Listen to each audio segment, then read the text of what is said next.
Hello friends, आज मैं आपको बताऊंगा क्लोरफेनिकोल एंटीबायोटिक के बारे में। जिस प्रकार से ये इंजेक्शन आता है एलोवेरा का लाइकासिटिन, जो आपको स्क्रीन पर भी दिख रहा है, इसके अंदर साल्ट आता है क्लोरफेनिकोल सोडियम सक्सिनेट। इस एंटीबायोटिक के बारे में आज आपको मैं डिटेल से बताऊंगा, क्योंकि ये जो एंटीबायोटिक आती है ये शेड्यूल एज ड्रग्स है। इसलिए ये जो एंटीबायोटिक है ये सिर्फ और सिर्फ जो पशु चिकित्सक होते हैं या वेटरनरी डॉक्टर हैं उनके ही द्वारा ही ये इंजेक्शन लगाया जाता है। और आप कई ऐसे भी हैं जिनको अभी तक क्लोरफेनिकोल जो एंटीबायोटिक है वो बहुत कम यूज़ में लेते हैं, उनको पूरा प्रॉपर नॉलेज भी नहीं है कि ये एंटीबायोटिक पशुओं के लिए कितनी देनी चाहिए। ये इंजेक्शन आता है, लेकिन इस एंटीबायोटिक का कोई भी इंजेक्शन यदि आपको मिलता है तो सभी के सभी जो इस साल्ट की जो इंजेक्शन है वो एक ही काम करते हैं। जिस तरह से एक सफ़ेद क्रिस्टल पाउडर के अंदर उपलब्ध होता है और इसको डिस्टिल वाटर के साथ मिला करके पशुओं को लगाया जाता है, यानी आज आपको क्लोरफेनिकोल जो इंजेक्शन आता है इस एंटीबायोटिक इंजेक्शन के बारे में आज आपको मैं डिटेल से बताऊंगा। यदि वीडियो लंबी भी होगी तो वीडियो को आप स्किप करके मत देखना, वीडियो को पूरी देखना यदि आपको पूरा प्रॉपर नॉलेज लेना है। सभी एंटीबायोटिक के बारे में मैं आपको अच्छी तरह से बताता हूँ, और एंटीबायोटिक के बारे में आपको नॉलेज पूरा बारीकी से भी होना चाहिए, नहीं वरना ऐसी एंटीबायोटिक होती हैं वो आपके पशुओं की जान भी ले लेती हैं। इसलिए एंटीबायोटिक के बारे में जितने भी वीडियो हैं, किसी भी इंजेक्शन के बारे में लिक्विड है तो पूरा देखा करें।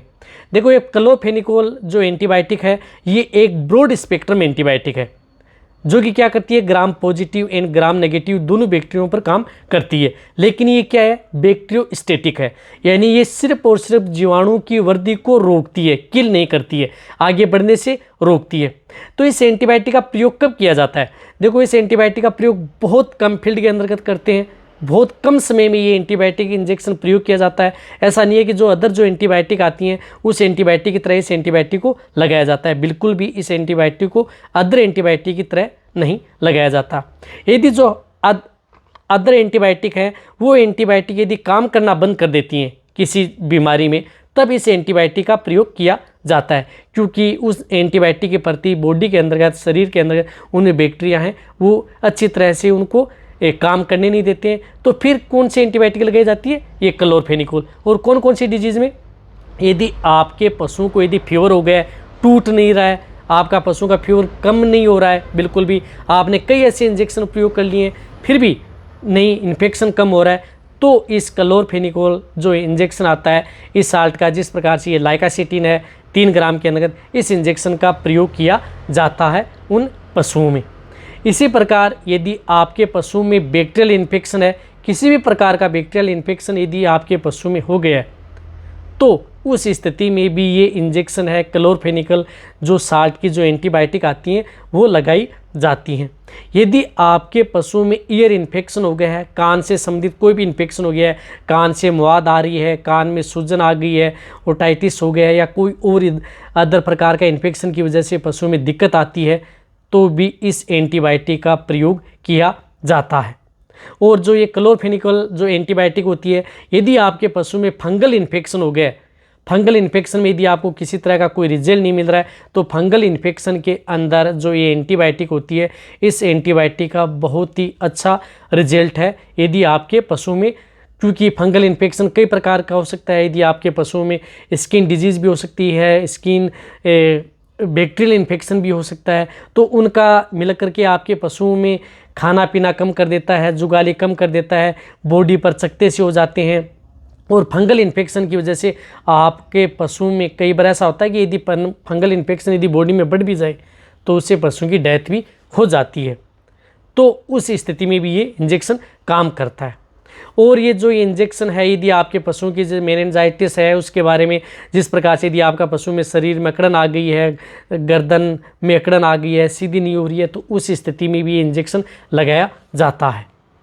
और ज़्यादातर जो ये इंजेक्शन है इसका इंजेक्शन का प्रयोग किया जाता है यदि आपके पशु में इंटेस्टाइनल इन्फेक्शन हो गया है, आंत में किसी भी प्रकार का इन्फेक्शन है, यदि आपके पशु में डायरिया हो गया है, दस्त हो गया है और उसमें डिहाइड्रेशन का शिकार हो गया है, डिहाइड्रेशन के शिकार होने पर आपका पशु बहुत ज़्यादा कमज़ोर हो गया है और उसका डायरिया नहीं रुक रहा है, यानी पशुओं के दस्त नहीं रुक रहे हैं और दस्त के साथ खून आ रहा है, और आपने कई एंटीबायोटिक इंजेक्शन यदि आपने उपयोग में ले लिए हैं, तो उस स्थिति के अंतर्गत ये जो क्लोरफेनिकोल जो साल्ट की जो एंटीबायोटिक आती है वो एक रामबाण है।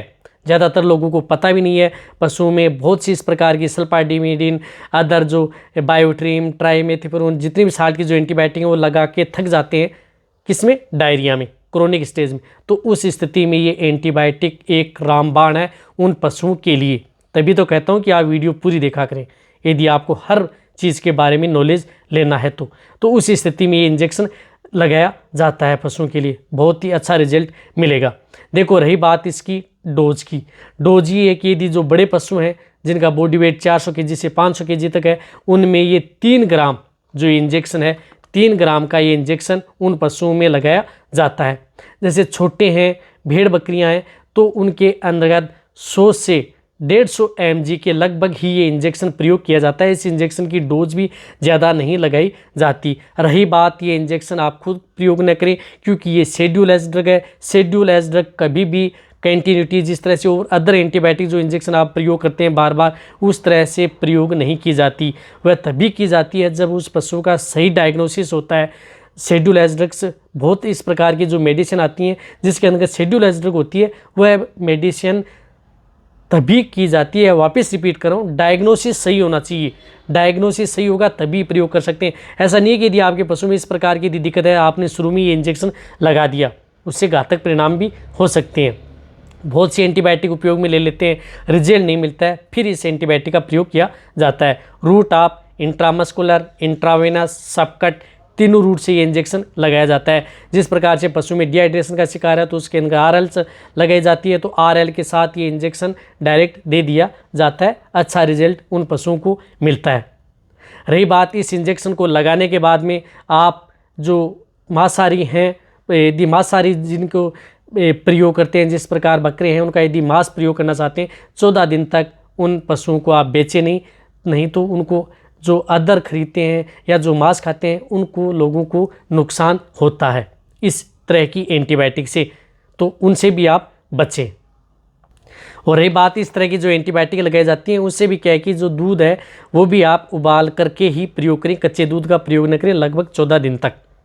अब आप अच्छी तरह से समझ गए होंगे कि ये इंजेक्शन पशु में क्या क्या काम करता है।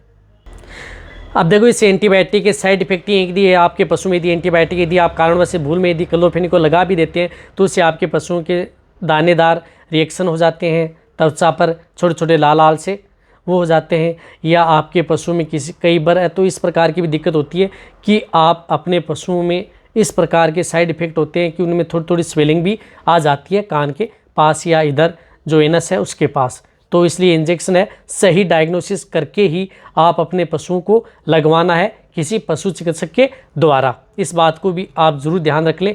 मेरा काम आपको सिर्फ क्लोरोफेनिकोल जो सोडियम सक्सिनेट जो एंटीबायोटिक आती है, इस साल्ट की एंटीबायोटिक के बारे में आपको प्रॉपर नॉलेज देना था, जो मैंने एकदम एक्यूट नॉलेज दिया है। यदि आपको मेरी वीडियो अच्छी लगी है तो नीचे जाके आप कमेंट में लिखें। मेरी वीडियो को आप अपने दोस्तों के साथ और मेरे जितने वेटरनरी स्टूडेंट हैं उनके साथ आप इस वीडियो को जितना हो सके शेयर करें। मेरी वीडियो को आप लाइक करें, आपके एक लाइक से मेरे को मोटिवेशन मिलता है और मैं आपके लिए अच्छी से अच्छी और नॉलेजेबल वीडियो आपके लिए हर समय ऐसे लाता रहूँगा। इसी तरह से आप मेरी वीडियो देखते रहें, इसी तरह से आप मेरे को प्यार देते रहें। थैंक्स, धन्यवाद।